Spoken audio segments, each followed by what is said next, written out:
Hello, I'm Mike Anderson. In a metaphor appropriate for the greatest of writers, Ray Bradbury passed away on the 5th of June, 2012, just as Venus was making a rare passage in front of the sun. He was known for writing 27 novels and 600 short stories. Most of you know him for stories like Fahrenheit 451 and The Martian Chronicles. But to me, as a writer, I will remember him most for a little pocketbook called Zen in the Art of Writing. At dawn, Ray would leap to his typewriter to pound out his pre-dawn half-dreams and night visions before they ambled away in the morning light like zombies with Alzheimer's. Ray lived on a different planet, a world of his own design, orbiting somewhere between those gaseous giants of poetry occupying the outer limits, and writers of rock-solid prose hovering closer to the sun.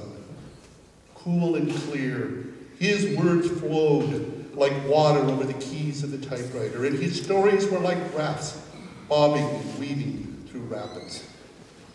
Ray taught that a story should unfold as it is written. Don't worry about the plot, he says. When your characters are done romping across the page, their footsteps are the plot. Just let them run.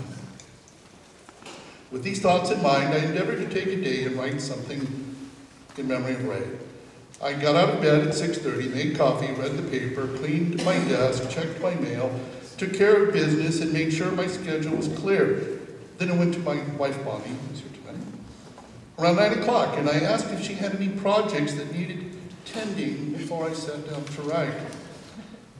"This is my writing day," I said. "No problem," she replied. "I think we took care of everything yesterday. Oh, by the way, can you clip some lettuce from the garden?"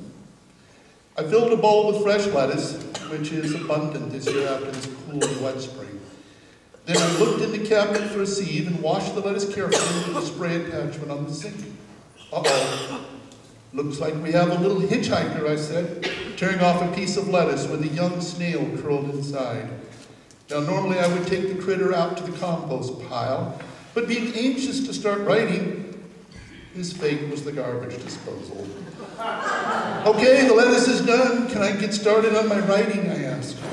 She tells me she will leave me in peace as she has to go to the post office and mail a DVD to her mother. But first, could I please go find a large mailing envelope? So I go to the garage and rummage through a cabinet with office supplies. She is happy with my effort, thanks me for the envelope, and departs. Then my day took another turn. I noticed sunshine falling gently on the lid of our hot tub, and having not had my morning shower, cleaned up for the day, I decided to enjoy it quietly in Bonnie's absence. I grabbed a towel, flipped on my floppies on my feet, and headed out to the garden. This is where I met the next two characters in this story. When I folded back the hot tub lid, I discovered a small tree frog enjoying a free steam bath.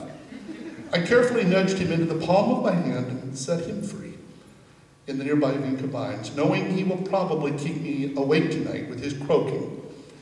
Then I turned my attention to the next character, hiding just under the lip of the hot tub cover. "Sorry, no steam bath for you," I said to another snail.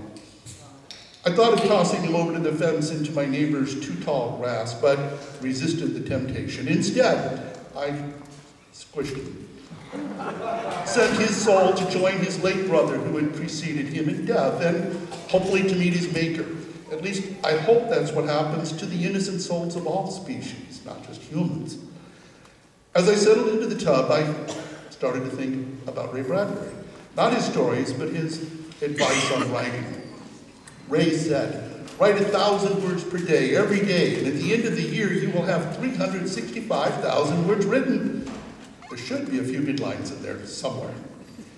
But as the jets massaged my back and my mind wandered, I began to think about this morning's events. Ray slipped out of my brain and continued on his journey in the afterlife. How is it, I pondered, that every day we end up playing God with some creatures' lives? Are they just characters in some story? Are we, like them, characters romping across the pages of some cosmic novelist, determining the plot as we run.